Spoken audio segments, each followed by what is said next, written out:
اسیر عشق بقل سویا Khan. Dinner table پہ بیٹھے سب کھانا کھا رہے تھے اور ساتھ ساتھ لیزی کی پٹے چلتی سی وہاں۔ پاپا جانی آپ کو پتہ ہے آج ساری بھائی مجھے شاپنگ پہ لے کے گئے تھے۔ میں نے ڈھیر ساری شاپنگ کی۔ میں نے آج سب کے لیے بھی شاپنگ کی اور آپ کو پتہ ہے پاپا جانی سارے بھائی نے مجھے آئس کریم بھی کھلائی۔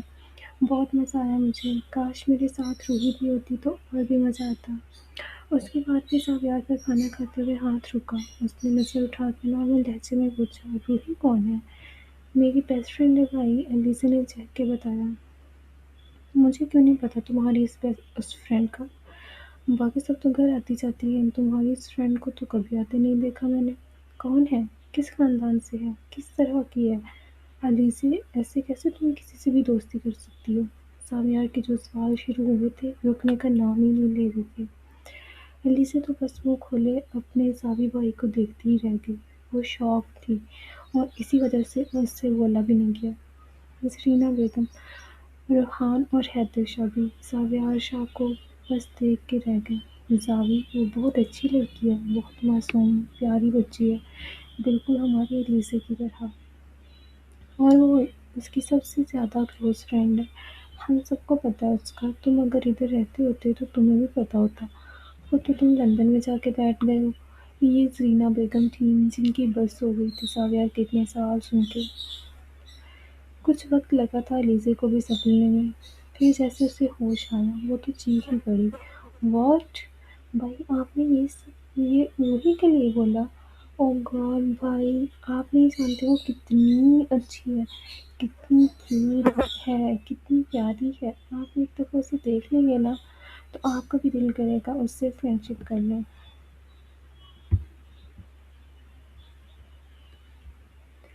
علیزہ بھی ساویار کی بہن تھی، اس کی بھی زبان جو چلنا شروع ہوئی تھی، اب کدھر آرام سے رکنی تھی۔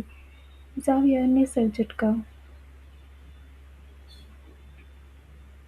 ایسا کبھی نہیں ہو سکتا کہ کوئی لڑکی ساویار شاہ کو امپریس کر سکے، امپاسبل۔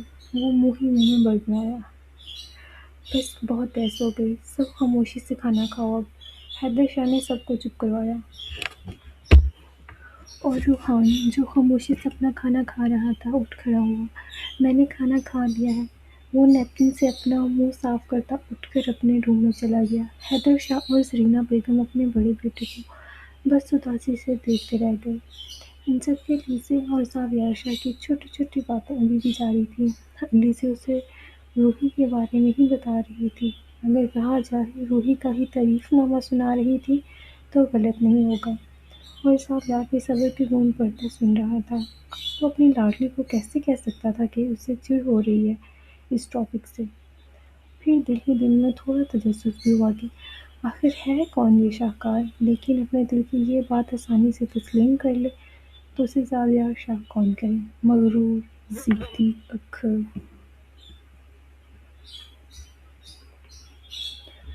یہ منظر ہے خان مینشن کا، جس میں صرف 2 افراد ہی رہتے ہیں۔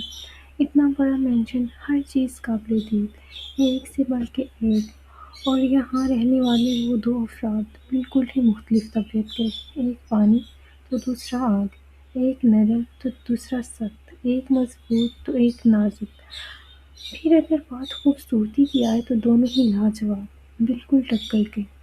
جی ہم بات کر رہے ہیں روح خان یعنی روحی اور اس کے بڑے بھائی اعظم خان کی۔ ان کے والدین بچپن میں ہی ایک کار ایکسیڈنٹ میں چل بسے تھے۔ تب اعظم خان کی عمر 18 سال اور روحی خان کی عمر 10 سال تھی۔ ان کے خاندان والوں نے بہت کہا کہ اکیلے نہ رہو، ہم میں سے کسی کے بھی ساتھ چلے جاؤ، لیکن اعظم خان کی یہ عادت کو گوارا نہیں تھا کہ وہ اپنی بہن کو لے کے کسی اور کے گھر میں رہے۔ وہ 18 سال کی عمر میں ہی ایک مرد جیسی شخصیت رکھتا تھا، اور اس کے چہرے کی سنجیدگی اور لوگ اسے اپنی عمر سے بڑا اور پرکشش دکھاتے تھے۔ وہ پٹھانی نین نقوش رکھنے والا مرد نہایت وجیح اور خوبصورت تھا۔ بس اس دن سے لے کر آج کے دن تک اس نے اپنی بہن کو ماں باپ دونوں بن کر پالا اور کبھی ان کی کمی محسوس نہیں ہونے دی۔ روحی میں اس کی جان بستی تھی، اپنی بہن سے بہت پیار کرتا تھا اور اس کی ہر خواہش پوری کرتا تھا۔ لالا